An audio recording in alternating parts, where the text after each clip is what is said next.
Hi అండి, నమస్తే. Welcome to Anusha education channel అండి. సో ఈరోజు అయితే మనము సైకాలజీకి సంబంధించిన ఒక 30 బిట్స్ అయితే చూద్దామండి. సో ఈరోజు ఇంకొకటి ఏంటంటే, మనకు ప్రీవియస్ టెట్ జరిగాయి కదా, అంటే ఆల్రెడీ 3-4 క్వశ్చన్ పేపర్లు అంటే ఎగ్జామ్స్ అయిపోతాయి. అది తెలుగు వాళ్ళు కానీ ఇంగ్లీష్ వాళ్ళు లాంగ్వేజెస్ వాళ్ళు అయితే ఫస్ట్ అయిపోయాయి. సో చెప్పిన వాళ్ళు ప్రతి ఒక్కటి ఎగ్జామ్ రాసిన వాళ్ళు ఏంటంటే, క్వశ్చన్ పేపర్ అయితే చాలా టఫ్ లెవెల్ ఇచ్చారు. ఎలాగంటే సో డిఎస్సి లెవెల్కి ఎలా తగులుతామో అలాగే ఇచ్చారనమాట. కాబట్టి పైన అయితే చదువుకోకండి. సో ఇదైతే నా హానెస్ట్ రిక్వెస్ట్ అండి. సో ఆల్రెడీ నేను ఎలాగిచ్చారు క్వశ్చన్ పేపర్ వస్తే ఏముండేదని కూడా లాస్ట్ వీడియోలో అయితే నేను పోస్ట్ చేశాను, ఒకసారి చూడండి. సో పైన అయితే చదువుకోకూడదండి, చాలా డీప్గా అయితే చదవాలి మనం. సైకాలజీ కానీ ఇంగ్లీష్ కానీ తెలుగు కానీ సో అదర్ సబ్జెక్టులు కానీ. సో లాస్ట్ ఇయర్ అంత ఈజీగా అయితే క్వశ్చన్ పేపర్ లేదండి. సో క్వశ్చన్ పేపర్ చాలా టఫ్గా అయితే వస్తుంది. అలాగని భయపడకూడదు.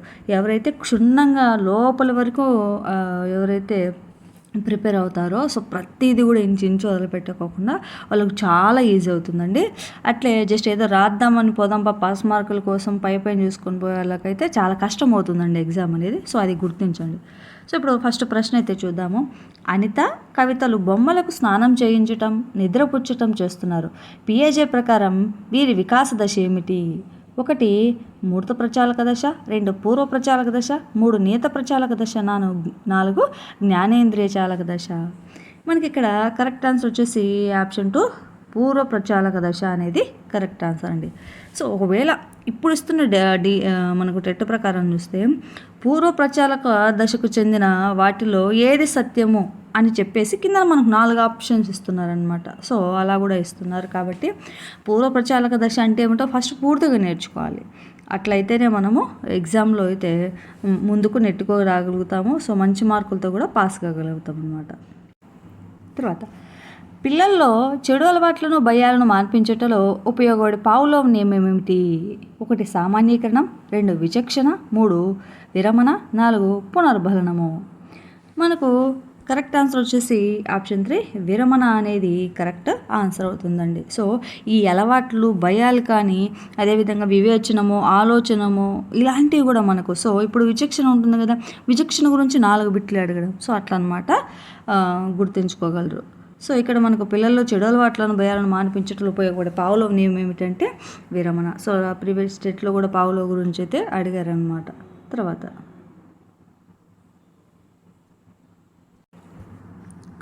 జటిలమైన సమస్యలను పరిష్కరించడంలో తోడ్పడే అభ్యసనం ఏమిటి? 1 యత్నదోష, 2 అంతర్దృష్టి, 3 పరిశీలన, 4 సాంఘిక. మనకు కరెక్ట్ ఆన్సర్ వచ్చేసి ఆప్షన్ 2 అంతర్దృష్టి అనేది కరెక్ట్ ఆన్సర్ అండి. సో ఈ అంతర్దృష్టి మనకు ఎవరు చెప్పారు అభ్యసనం అంటే కోహిలర్ అనమాట. సో దీని మీద మనకు ప్రీవియస్ స్టేట్లో కూడా బిట్ అడిగారండి. సో కోహిలర్ గురించి కాబట్టి ఒకసారి గమనించగలరు. అట్నే ఈ యత్నదోష కానీ మీకు ఆల్రెడీ చెప్పా, యత్నదోష కానీ అంతర్దృష్టి కానీ శాస్త్రి కానీ వీటి మీద అయితే ఖచ్చితంగా మనకు ప్రశ్న అయితే అడుగుతుందండి. సో ఇది డైరెక్ట్ ప్రశ్నలు అయితే అడుగుతున్నారు కాబట్టి మీరు గుర్తుంచుకోవాలి. ఖచ్చితంగా మనకు వీటి మీద ఈ అభ్యసనాల గురించి ప్రశ్న అయితే అడుగుతున్నారు అనమాట. తర్వాత క్రింది చికిత్సా పద్ధతుల్లో ప్రవర్తన మార్పునకు ఉదాహరణ ఏమిటి? 1 ఇతరుల ప్రవర్తనను వ్యక్తి విశ్లేషించగలిగేలా చేయడం. సేమ్ ఇక్కడ ఎట్లా క్వశ్చన్ ఉందో సేమ్ ఇదే ప్యాటర్న్లో ఇస్తున్నారండి. సో చూడండి, ఇది ఒక ఉదాహరణ అనమాట. మనకు ప్రీవియస్ టెట్లో ఏ విధంగా బిట్టు. సో ఇక్కడ ఇస్తున్నారు అంటే 4టిలో 1 కరెక్ట్ ఉంటుంది, 3 తప్పు ఉంటాయి అనమాట. సో ఈ క్వశ్చన్ పేపర్ అయితే దానికి ఎగ్జాక్ట్లీ దీనికి సరిపోతుందని నేను అదే క్వశ్చన్ పేపర్ వెతికి వీటి కోసం సో చాలా కష్టపడి ఈ క్వశ్చన్ పేపర్ అయితే చేస్తున్నాను. ఆల్మోస్ట్ ఇలా ఉంటుందనే దానికోసం. క్రింది చికిత్సా పద్ధతిలో ప్రవర్తన మార్పునకు ఉదాహరణ ఏమిటి? ఇతరుల ప్రవర్తనను వ్యక్తి విశ్లేషించగలిగేలా చేయడం. 2 ఇతరుల ప్రవర్తనను వ్యక్తి మార్పు చేయగలిగేలా చేయడం. 3 సర్దుబాటు కాని ప్రవర్తనలు ఉద్వేగాలను వ్యక్తి అభ్యసించేలా చేయడం. 4 తన బాల్య ప్రవర్తనను వ్యక్తులు అన్వేషించేలా చేయటము. మనకి ఇక్కడ కరెక్ట్ ఆన్సర్ వచ్చేసి ఆప్షన్ 3 సర్దుబాటు కానీ ప్రవర్తనలు ఉద్వేగాలను వ్యక్తి అభ్యసించేలా చేయడం అనేది చికిత్సా పద్ధతుల్లో ప్రవర్తన మార్పుకు ఉదాహరణ అనేది కరెక్ట్ ఆన్సర్ అనేది. సో క్వశ్చన్ పేపర్ ఇలా వస్తుందన్నమాట. 4 ఇచ్చి అంటే ప్రతిదీ కూడా మీరు గమనిస్తే 4 ఇచ్చేసి అందులో ఏది కరెక్ట్ మనము గుర్తించాలన్నమాట. తర్వాత చూద్దాం. కార్యకారణ సంబంధాన్ని నిరూపించడానికి ఏ శిశు వికాస అధ్యయన విధానం ఎక్కువ ఉపయోగకరంగా ఉంటుంది? 1 పరిశీలన పద్ధతి, 2 అనుదైర్ఘ్య పద్ధతి, 3 క్రాస్ సెక్షన్ పద్ధతి, 4 ప్రయోగాత్మక పద్ధతి. మనకి ఇక్కడ కరెక్ట్ ఆన్సర్ వచ్చేసి ఆప్షన్ 3 క్రాస్ సెక్షన్ పద్ధతి అనేది కరెక్ట్ ఆన్సర్ అవుతుందండి. తర్వాత వైగట్స్కీ ప్రకారం శిశు వికాసం అనగా ఏమిటి? అనువంశిక కారకాల ఫలితం, సాంఘిక ప్రతిచర్యల ఫలితం, 3 నియత విద్య ఫలితము, 4 అనుకూలరణీయత మరియు అనుగుణ్యతల ఫలితము. ఇక్కడ మనకు కరెక్ట్ ఆన్సర్ వచ్చేసి ఆప్షన్ 2 సాంఘిక ప్రతిచర్యల ఫలితము శిశు వికాసము అని చెప్పింది అంటే వైగట్స్కీ అనేది కరెక్ట్ ఆన్సర్ అవుతుందండి.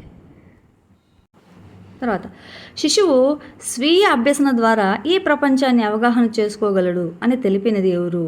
శిశువు స్వీయ అభ్యసన ద్వారా ఈ ప్రపంచాన్ని అవగాహన చేసుకోగలడు అని తెలిపినది ఎవరు? కోల్బర్గు, పియాజీ, పావ్లో, స్కిన్నరు. మనకు ఇక్కడ కరెక్ట్ ఆన్సర్ వచ్చేసి ఆప్షన్ 2 జాన్ పియాజీ అయితే మనకు కరెక్ట్ ఆన్సర్ అవుతుందండి. తర్వాత ఇక్కడ చెప్పాం కదా, ఇది ఒక నిర్వచనం అన్నమాట. ఇలా నిర్వచనాలు కూడా మనల్ని ఎక్కువగా అడుగుతున్నారు, ఆ నిర్వచనాలు కూడా బాగా నేర్చుకోండి. తర్వాత ప్రశ్న, పూర్వ ప్రాథమిక మరియు ప్రాథమిక పాఠశాలలో క్రీడా పద్ధతిని బోధనలో ఉపయోగించడం ఈ క్రింది అంశాన్ని తెలియజేయను. 1 భౌతిక వికాస సిద్ధాంతం, 2 బోధన పద్ధతిలోని సూత్రాలను, 3 పెరుగుదల వికాసానికి సంబంధించిన మనోవైజ్ఞానిక సూత్రాలను, 4 బోధనలో సామాజిక వికాస సూత్రాలను. మనకు ఇక్కడ కరెక్ట్ ఆన్సర్ వచ్చేసి ఆప్షన్ 3 పెరుగుదల వికాసానికి సంబంధించిన మనోవైజ్ఞానిక సూత్రాల గురించి తెలియజేయను అనేది మనకి ఇక్కడ కరెక్ట్ ఆన్సర్ అవుతుందండి. తర్వాత డిస్లెక్సియా అన్నది ఏమిటి? 1 మానసిక సమస్యల గురించి తెలియనిది, 2 గణితపరమైన సమస్యలను సూచించినది, 3 చదవడంలోని సమస్యలను గురించి తెలుపును, 4 ప్రవర్తనా సమస్యల గురించి తెలుపును. మనకి ఇక్కడ కరెక్ట్ ఆన్సర్ వచ్చేసి ఆప్షన్ 3 చదవడంలోని సమస్యల గురించి తెలిపేదే మనకు డిస్లెక్సియా అనేది కరెక్ట్ ఆన్సర్ అవుతుందండి. తర్వాత సాంప్రదాయక నిబంధనానికి ఉదాహరణ ఏమిటి? విద్యుద్ఘాతం నుండి కుక్క అసహాయతను నేర్చుకునుట, 2 ఆహారం కోసం ఎలుక మేట నొక్కుట, 3 కుక్క కంట మూతకు లాలాజలాన్ని స్రవించుట నేర్చుకునుట, 4 పావురం ఆహారం కోసం కీని ముక్కుతో కొట్టుట అనేది కరెక్ట్ అండి. ఇక్కడ మనకు ఆప్షన్ చూద్దాం. ఈ సాంప్రదాయక సిద్ధాన్ని మనము శాస్త్రీయ సిద్ధాంతం అని కూడా పిలుస్తారు. దీన్ని వచ్చేసి మనకు ఎవరు అంటే ఇవాన్ పావ్లోవ్ అయితే ఈ కుక్క మీద మనకు కుక్క యొక్క జీర్ణ వ్యవస్థ మీద అయితే ఆయన పరిశోధన చేశాడు. అదేవిధంగా ఆయనకు ఒక బహుమతి కూడా లభించిందనమాట. అదేంటంటే 1904లో ఆయనకు నోబెల్ బహుమతి అయితే వచ్చింది. దేనికోసం అని కూడా అడగచ్చు. దేని మీద అంటే కుక్క యొక్క జీర్ణ వ్యవస్థపై పరిశోధన చేసేందుకు పావ్లోవ్కి వచ్చేసి మనకు 1904లో నోబెల్ బహుమతి అయితే రావడం జరిగింది. ఇక్కడ సాంప్రదాయక నిబంధనకు ఉదాహరణ ఏమిటంటే కుక్క గంట మోతకు లాలాజలాన్ని స్రవించుట నేర్చుకునుట అనేది కరెక్ట్ ఆన్సర్ అవుతుంది. తర్వాత ప్రశ్న, వైగట్స్కీ ప్రకారం శిశు వికాసం అన్నది ఏమిటి? జన్యుశక్తుల ప్రభావం వల్ల జరుగుతుంది, 2 సామాజిక అనుభవాల జరుగుతుంది, 3 నియత విద్య నేర్చుకోవడం ద్వారా జరుగును, 4 సంశ్లేషణ విద్య నేర్చుకోవడం ద్వారా జరుగును.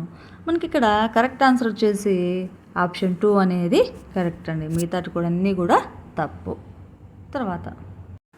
తర్వాత బిట్టు, ఒక విద్యార్థి యొక్క మానసిక వయస్సు 5 సంవత్సరాలు, అతని శారీరక వయసు వచ్చేసి 4 సంవత్సరాలు అయినా అతని ప్రజ్ఞాలబ్ధి ఎంత?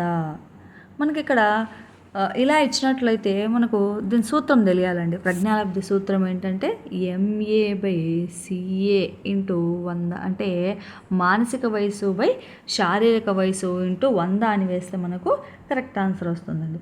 అదేవిధంగా ఇక్కడ చూడండి, ఆమె శారీరక వయసు అంటే ఒక విద్యార్థి మానసిక వయసు ఎంత అంటే 5 సంవత్సరాలు. ఇక్కడ 5 సంవత్సరాలు అంటే ఇక్కడ మనకు నెలలు కూడా వేసుకోవాలన్నమాట. అంటే 1 సంవత్సరానికి మనకు 12 నెలలు అయితే 5 × 12 ఎంత అంటే మనకు 60 వస్తుందన్నమాట. 60 అనేది గుర్తుపెట్టుకోవాలి. తర్వాత ఇంకొకటి 4 సంవత్సరాలు ఉంది. ఇక్కడ 4 సంవత్సరాలు అంటే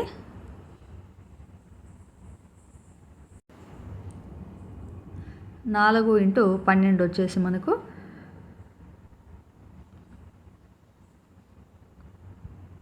48.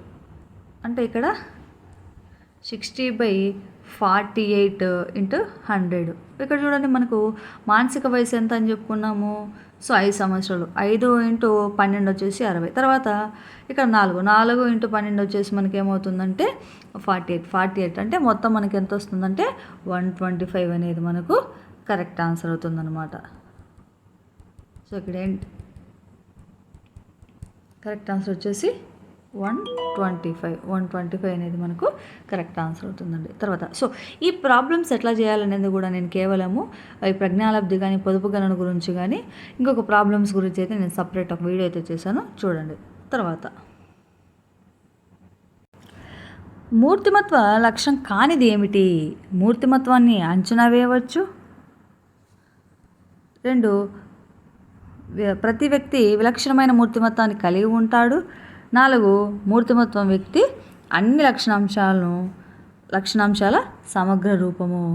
మనకు ఇక్కడ కరెక్ట్ ఆన్సర్ వచ్చేసి ఆప్షన్ 3 అనేది కరెక్ట్ ఆన్సర్. మిగతాటన్నీ కూడా మనకు తప్పు. మూర్తిమత్వ లక్షణం కానిది ఏమిటంటే మూర్తిమత్వం స్థిరంగా కాదు, స్తబ్దంగా ఉండదు అనేది మనకు తప్పు. సో మూర్తిమత్వం అనేది స్థిరంగా ఉంటుంది, స్తబ్దంగా కూడా ఉంటుందండి. సో ఇది మన కరెక్ట్ ఆన్సర్. సేమ్ ఇట్లాగే మనకు టెట్లో ఇప్పుడు ఇచ్చాడనమాట. సో అన్నీ కూడా డైరెక్ట్ క్వశ్చన్స్ లేవు. సో ఇలా క్వశ్చన్ ఇచ్చి కానిది ఏమిటో కనుక్కోండి లేదా సత్యం ఏంటో కనుక్కోండి అనే మనకు ప్రశ్నలు అయితే ఇస్తున్నారు.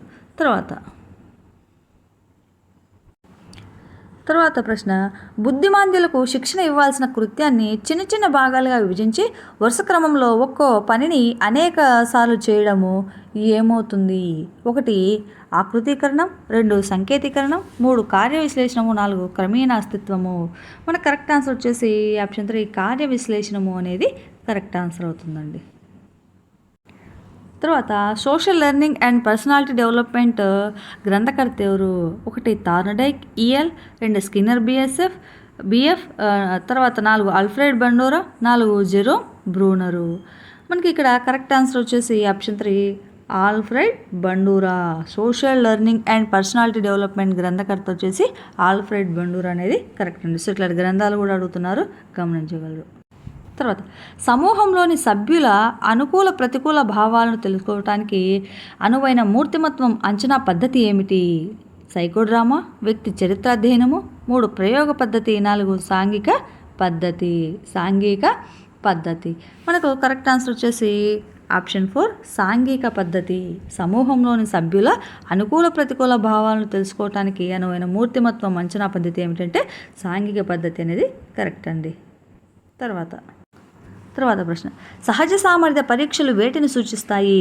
1 వ్యక్తిలో స్వతంసిద్ధంగా ఉండే అంతర్గత సామర్థ్యంను, 2 ప్రస్తుత నిష్పాదన ఆధారంగా భవిష్యత్తు సాధనను, 3 గత నిష్పాదన ఆధారంగా ప్రస్తుత సాధనను, 4 1 మరియు 2. కరెక్ట్ ఆన్సర్ వచ్చేసి మనకు 1 మరియు 2. సో ఎగ్జామ్ రాసే వాళ్ళకి ఇంకొక టిప్ ఏంటంటే మనకు పైవన్యూ, సో ఇట్లాంటి మనకి ఎక్కువ పెద్ద ఆప్షన్ ఉంటుందన్నమాట. సో దాంట్లో ఆన్సర్ ఉండేదానికి ఎక్కువగా అవకాశాలు ఉంటాయి. సో గుర్తించండి. తర్వాత మనకు రాని పక్షంలోనే ఇలా గుర్తుపెట్టుకోవాలండి. ఒకవేళ మనకు తెలిసి కింద పైవన్నీ ఉన్నప్పుడు ఆమె చెప్పింది కదా అనేది గుర్తుపెట్టుకోదు. సో ఆ ఆన్సర్ మీకు తెలియలే, అలాంటప్పుడు 1 మరియు 2 లేదా అన్నీ కూడా అన్నప్పుడు మనం దాన్ని క్లిక్ చేయాలి. సో తెలియని సందర్భంలోనే, అంతే తప్ప ప్రతిదీ కూడా అలా పెట్టేసుకోకూడదు. తర్వాత ప్రశ్న, నవజాత శిశువులో అతి తక్కువ పరిపక్వత చెందిన సంవేదన ఏమిటి? స్పర్శ, రుచి, దృష్టి, వాసన. కరెక్ట్ ఆన్సర్ వచ్చేసి మనకు ఆప్షన్ 3 దృష్టి అనేది కరెక్ట్ ఆన్సర్ అండి. తర్వాత ప్రశ్న, పిల్లలలో పుట్టుకతో భాషను ఆర్జించే ఉపకరణం ఉండునని పరికల్పన చేసిన సిద్ధాంతకర్త ఎవరు? 1 చామ్స్కీ, 2 వైగట్స్కీ, 3 కోఫ్కా, 4 పియాజే. మనకు కరెక్ట్ ఆన్సర్ వచ్చేసి ఆప్షన్ 1 నోమ్ చామ్స్కీ అనేది కరెక్ట్. పిల్లలలో పుట్టుకతో భాషను ఆర్జించే ఉపకరణం ఉండునని పరికల్పన చేసిన సిద్ధాంతకర్త ఎవరంటే నోమ్ చామ్స్కీ అనేది కరెక్ట్ అండి.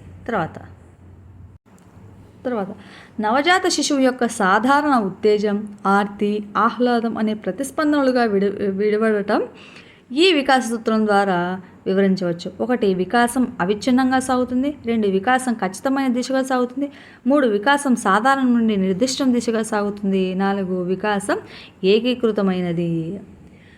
మనకి ఇక్కడ కరెక్ట్ ఆన్సర్ వచ్చేసి ఆప్షన్ 3 వికాసం సాధారణం నుండి నిర్దిష్టం వైపుకు సాగుతుంది అనేది మనకి ఇక్కడ కరెక్ట్ అనమాట. తర్వాత ప్రశ్న, ప్రాగుప్తీకరణం అనేది ఈ మనోవైజ్ఞానిక భావన యొక్క లక్షణం. 1 సహజ సామర్థ్యం, 2 సృజనాత్మకత, 3 వైఖరి, 4 అభిరుచి. మనకి ఇక్కడ కరెక్ట్ ఆన్సర్ వచ్చేసి ఆప్షన్ 1 సహజ సామర్థ్యం అనేది కరెక్ట్ ఆన్సర్ అండి. తర్వాత రాము చేతిరాత బాగుంటుంది, గణితంలో అతని నిష్పాదన సగటుగా ఉంది, అతని సహోధ్యాయులతో పోలిస్తే మొత్తం మీద అతని నిష్పాదన బాగుంది. ఈ ఉదాహరణ ఈ రకమైన వైయక్తిక భేదాలను తెలుపుతుంది. 1 వ్యక్త్యంతర, 2 వ్యక్త్యంతర్గత, 3 జోక్యరహిత, 4 వ్యక్త్యంతర్గత మరియు వ్యక్త్యంతర అనేది ఏది కరెక్ట్ ఆన్సర్ అనేది మనము ఇక్కడ చూడాలన్నమాట. సో మనకు ఏంటంటే అతనికి వ్యక్తి అంతర్గత మరియు వ్యక్త్యంతర అనేది ఆ భేదాన్ని అయితే మనకు తెలుపుతుంది అనమాట. తర్వాత ప్రశ్న, శాబ్దికేతర ప్రజ్ఞా పరీక్షలను వీరికి ఉపయోగించవచ్చును. 1 నిరక్షరాస్యులకు, 2 అక్షరాస్యులకు, 3 పిల్లలకు మాత్రమే, 4 1 మరియు 3. మనకు ఇక్కడ కరెక్ట్ ఆన్సర్ వచ్చేసి ఆప్షన్ 4 1 మరియు 3 అనేది కరెక్ట్ అవుతుందండి. తర్వాత